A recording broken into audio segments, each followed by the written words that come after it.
Hello, everyone, and welcome to this session that I'm especially excited about because this is Neil Milton from the Table Talk Project.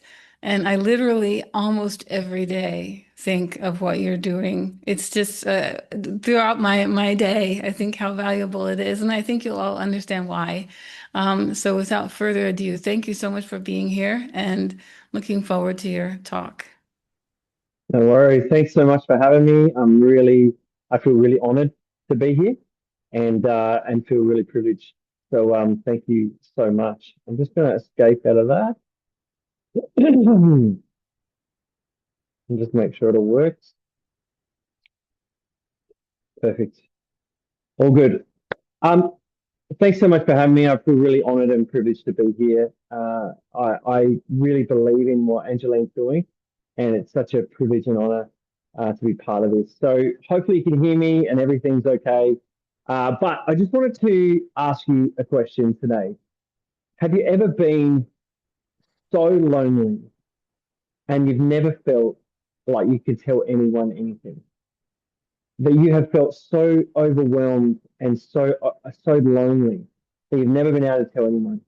Have you ever felt like you've had something in your mind to say, but you've never had anyone to talk about it with? Well, this is the thing. This is my experience every single night at my dinner table, every single day in my home. You see, I was a young child wanting to connect with my family. I wanted to connect with them over dinner. I wanted to have conversations. I wanted to spend time with them. And the thing is that that just didn't happen. My dinner table experience was one of sit down, shut up, and eat your vegetables. And I didn't really like vegetables. That didn't really work out that well for me. And I was longing to talk about my day. I was longing to talk about what was going on in my life. And I was longing to share all the challenges that I faced. And I'm sure my brothers also wanted that too. And I think the thing for me is that that yearning and that desire really led me to do things that were probably unhelpful in my life. That's probably the best way to describe it.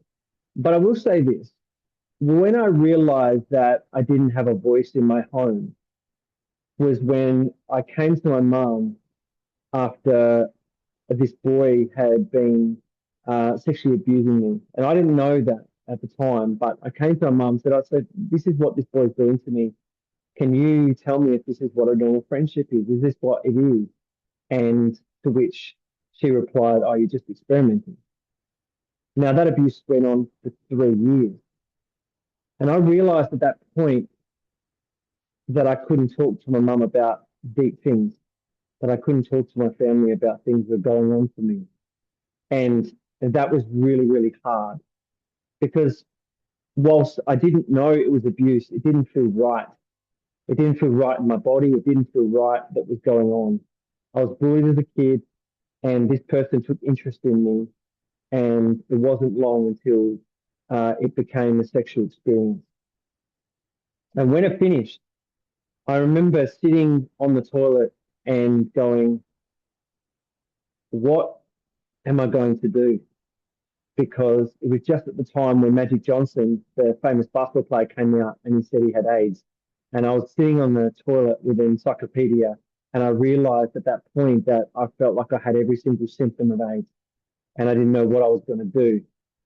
Now, I didn't have AIDS, but I had all these thoughts going on. I was 13 years old, trying to navigate all these questions and all these things that were happening for me. And it was really, really painful. It was something that was really hard for me to understand, really hard for me to get through. And I'm not actually sure how I got through it, but I know that I got through it because as you probably know, the brain protects you from trauma, the thought around trauma and a number of different things around that. And so for me personally, I just kept moving forward, but I started getting to drugs, I started getting to drinking. I started making decisions that were unhelpful and unhealthy. Now I'm 47 years young. Thank you. I know I look young. I just recognize that as a family man, I've got three children, one with a mild intellectual disability, another daughter who's 14, nearly 15, and another son who's nearly 18 years old. I just realized that as a dad, my greatest privilege is to have meaningful conversations with my children. And I must be available to be able to do that. But just like you, I live a busy life and it's quite hard sometimes just to make time, make room for what they need. And but there's something that I've done that I want to share with you tonight that I really believe that if we implement this in homes around the world, that we are going to solve a lot of society's issues because a lot of society's issues actually start because of a disconnect around family. So that's kind of my story of where I'm at. But I want to share with you a video. I don't know if it's going to work. So if it does, I'm just going to explain what it is. Technology, right? And hopefully it does work. Have a listen to this. Let me know if you can hear it.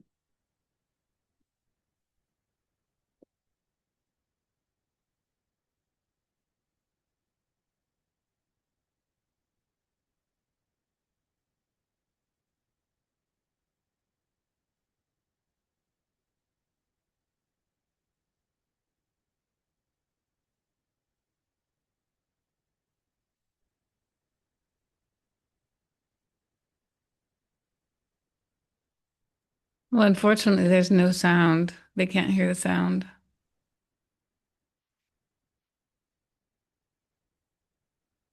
All right. Basically, the deal is, I'm sorry about that. I don't know why it's not sharing my sound, but basically the deal is that Old El Paso, a Mexican brand over here in Australia, they did a video and they got a professional to ask the question to these parents, said, who, if you could have anyone in the world to come to dinner, who would you want? Right? And people were saying things like Justin Bieber and Nelson Mandela and people who have made a difference in the world. And if I fast track here, you'll see that they asked the children, right? And the children, they asked the question, if there's anyone in the world, who would you like to have dinner with? And the parents are watching these answers. It's really powerful. It's on my website. You can have a look. But basically what happens is they ask the question, can it be family? Like I love just having dinner with my family and talking about what's going on in my day and things like that. And the parents are like, oh wow, I didn't realize like this impact, this connection, this desire to have conversation with us. And they go on and all these different children and the reactions of the parents. And the last line is just so good. It says, let's make time for the people who matter most. And the last line, it says, what's for dinner? And I think this is really powerful because the reality is children crave connection and a safe place to talk and be listened to. And for me personally, that's something that I crave. That's something I desired. But here's the problem, right? Here's the problem. These are statistics in Australia. I don't have world statistics, but these are the statistics in Australia. And you can see that 50% of Australian families eat dinner together less than 5 times a week due to conflicting schedules. 71% of parents feel that they are constantly rushing, which impacts their ability to be emotionally present with their children. 1 in 4 children said they didn't feel heard by adults, including parents and teachers. Feeling unheard at home is one of the top 5 reasons children reach out. Over 75,000 children contacted the service citing family relationship issues, especially around communication. 37% of young Australians aged 15 to 19 reported high or very high levels of psychological stress. A top concern was lack of connection and family stress. Emotional well-being in youth is significantly associated with regular meaningful conversation with parents. Lack of connection is linked to high risk of anxiety and depression and headspace. What's really powerful is that it's not just this is the problem, it's this here is also the problem. And it goes like this. The problem young people are facing is not just that of the parents are busy and there's a whole bunch of things that contribute to that. It's not just that, but we are on an online safety conference, and let's just absolutely bring it right back to this right now. The problem young people are facing on the online world, which I didn't face as a child, is young people are seeing content that makes them feel afraid, worried, or just gives them the ick. You know, that feeling of sickness because they've got this stuff that's going on in them and they're seeing this stuff and they don't know where to turn. We've got the situation where shared inappropriate images straight to their inbox through many platforms, through Xbox, through PlayStation, through their actual email address, through school. We're hearing a lot of things around that lately. When COVID hit, when COVID hit and everyone was in lockdown, there was massive issues with the Zoom because people were coming in and showing their naked body parts to students. They're getting the link and they're able to come in, and then there was a big issue. And it wasn't just that; it was WebEx and Google Meets and a whole bunch of different ones. There's catfishing and sextortion. And a lot of young people are experiencing that today. I spoke to the AFP, the Australian Federal Police, about this, and they said if they put on someone for every single this problem, if they put on a police officer for this problem in every single state, multiple police officers, they still wouldn't have enough for what's going on. I've spoken to banks that just don't know, don't understand, and don't get it, and don't understand the impact that's happening. You've got bullying and aggressive behaviour. Unfortunately, my daughter was bullied, and we had to intervene in that. And now there's AI with transferring images. You can click on an image and turn it naked. All this sort of stuff. Our children are going through this right now. They are going through this right now. Where do they turn, and who do they talk to? That's the question for us. Because what children lose without conversation and a safe place to share, when children stop being listened to, they stop talking. I've found that when we give a place for children to talk, they will talk. But when we stop listening, they'll stop talking. When we say we're too busy, that actually translates to we're too busy for them. Now, we might not be, but when we say I'm too busy, I'm doing this, it translates that to them because that's the language that they hear. Also, when we don't create that space, we stop listening, we miss the emotional vocabulary. The children don't get that emotional vocabulary to deal with stress or anxiety or worry or fear or the things that are going on for them. They lose the confidence to express feelings. They shut down. You know, that typical kind of, I guess in movies, they talk about the teenager sitting there with the hood on and they just sit there and they don't say anything and they don't express any feelings and things like that. Now, like I understand that because I hear that from parents, but in our home, that's not our experience because this is not what I'm creating here. But in my personal home, as I shared at the start, that's absolutely what was created. I didn't share any feelings. I sat there with my hoodie on. I didn't listen. And I lost a lot of respect for my parents in that way. They lose a sense of safety. And that sense of safety where they can share anything, that nothing's off the table to talk about, that anything that's going on for them, they know that it is a safe place to talk about. That's super important. They also lose a feeling of being loved and that they matter. Now, anything that we can talk about over this whole conference, if children are not feeling loved and that they matter, then that's absolutely devastating. Like, I mean, the feeling that I had that I didn't feel loved and that I didn't matter was one that stays with me. It's trauma. It impacts us. And often young people who have shared with me that the reason why they don't feel loved and matter is because they don't have a place to share what's going on. Or they say things like, my mum won't listen to me. She's got too many other things. Or she's been through too much stuff herself. I don't need to tell her everything like that. and there's this safe environment that we're trying to create, but we often miss the mark of that. And as a parent, I can say there's been times where I've tried to make my children feel loved and that they matter. And I'm sure sometimes, and I know in past careers, there's been times where I haven't done that, and I'm deeply saddened by that, and I've apologized to them for that, and they've been gracious enough to forgive me. The surprising truth about creating regular space to have people's voices heard and children listen to and heard. Well, there's 20 years of research out of Harvard Medical School through a organization called the Family Dinner Project. And this is some of the impact. This is worldwide statistics.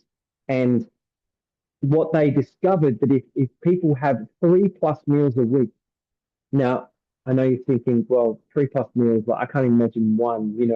Well, I would encourage you to manage just one, a minimum of one, and you can still see huge benefits. But for the sake of this, I want to share this information.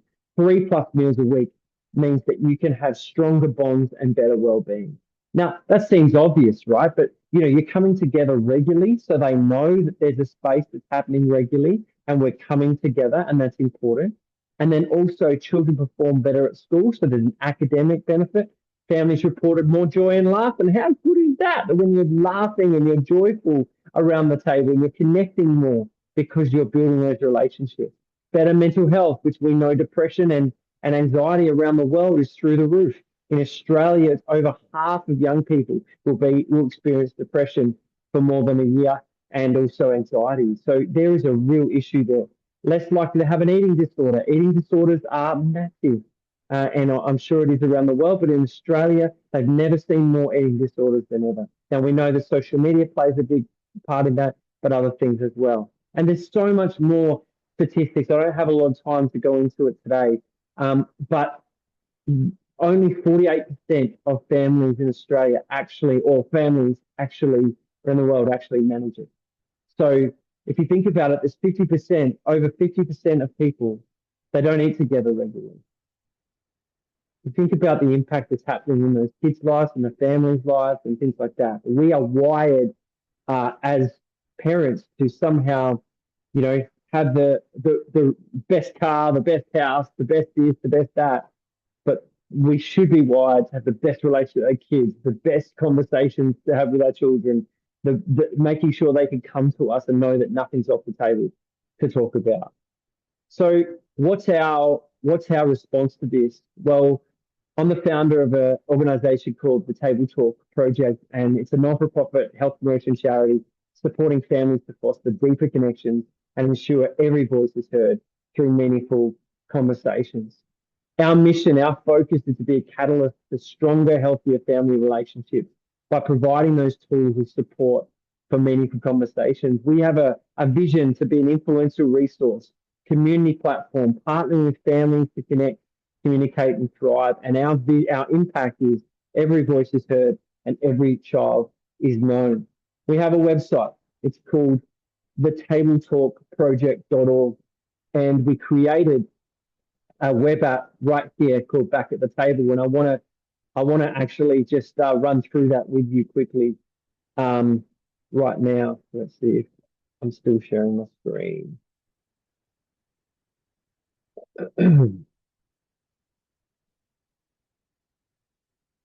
All right. So you click on Back at the Table, and the way we've designed it is, and we encourage families to come here a minimum once a week.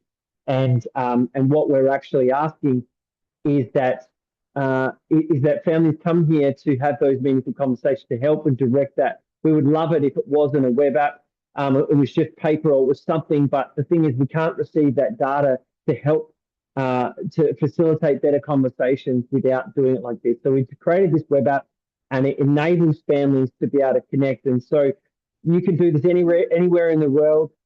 It's the tabletalkproject.org. Click on a big Back at the Table button there. You hit next. You could put there, it's my first time, you put your details, etc. But you hit next. And then what you do is we've designed it so that it's entree, main, dessert.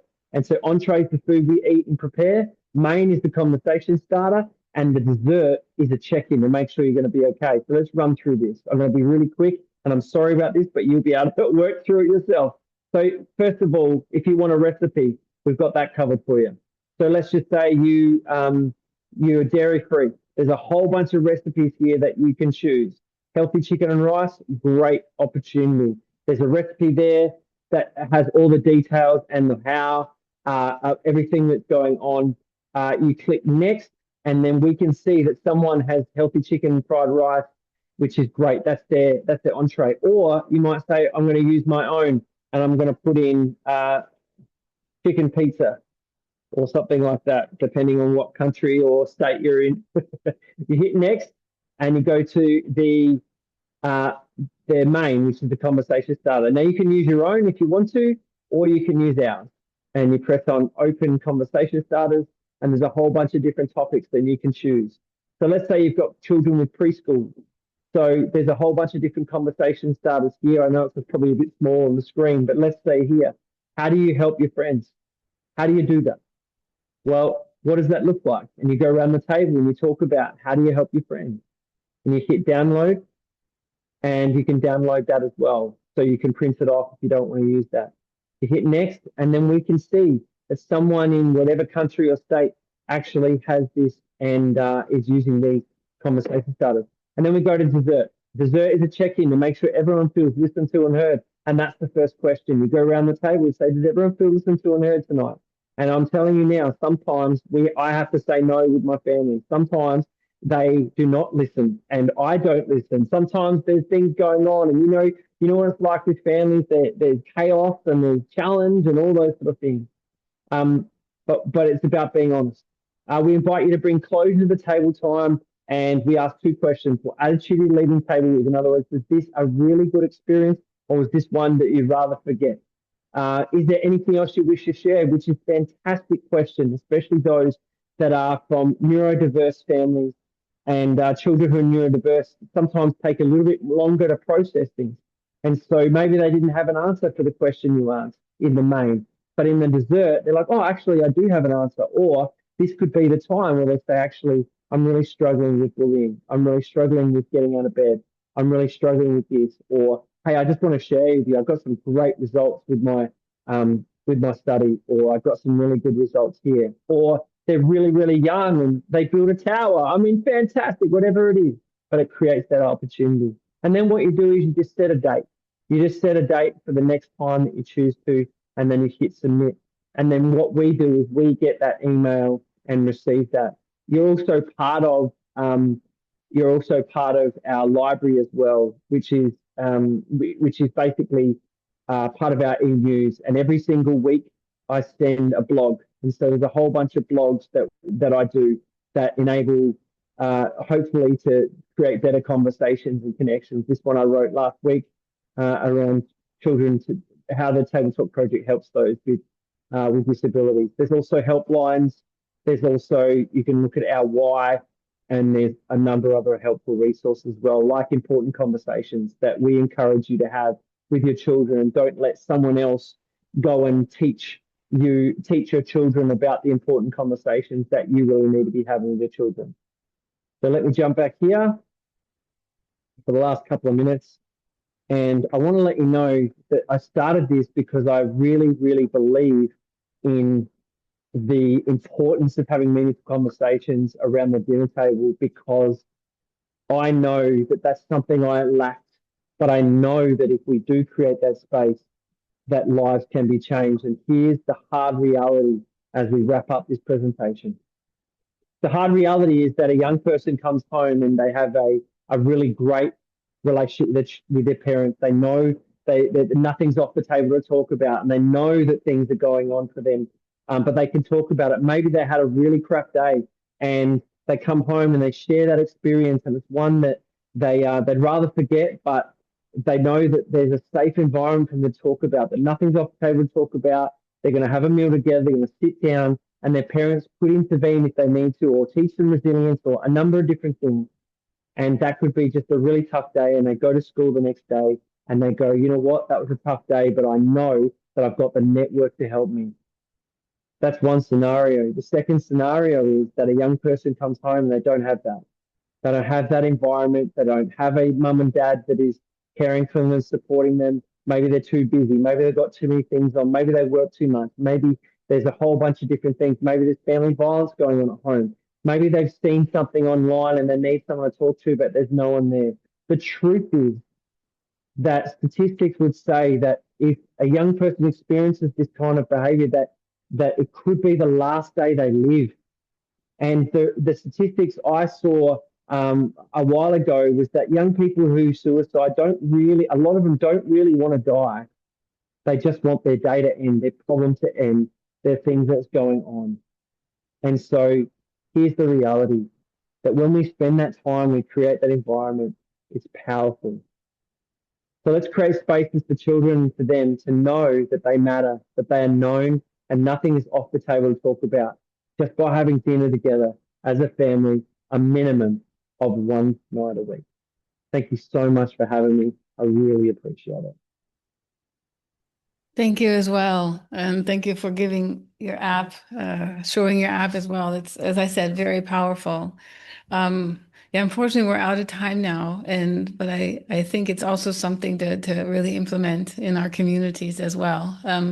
So we'll Mm, definitely keep in touch about that because I think that's it's also this has come up a few times in the talks yesterday. So I think it's really something we need to proactively offer to the to our network. So thank you, Neil, and good no evening. I know it's worries. evening for you. Bye, No everyone. worries. Thanks so much for having me. I really appreciate it. And if they want to connect or anything like that, the tabletopproject.org is the website. And I wish you all the best for the rest of the conference, Angeline. Thank you. Thank you. Bye. Take care.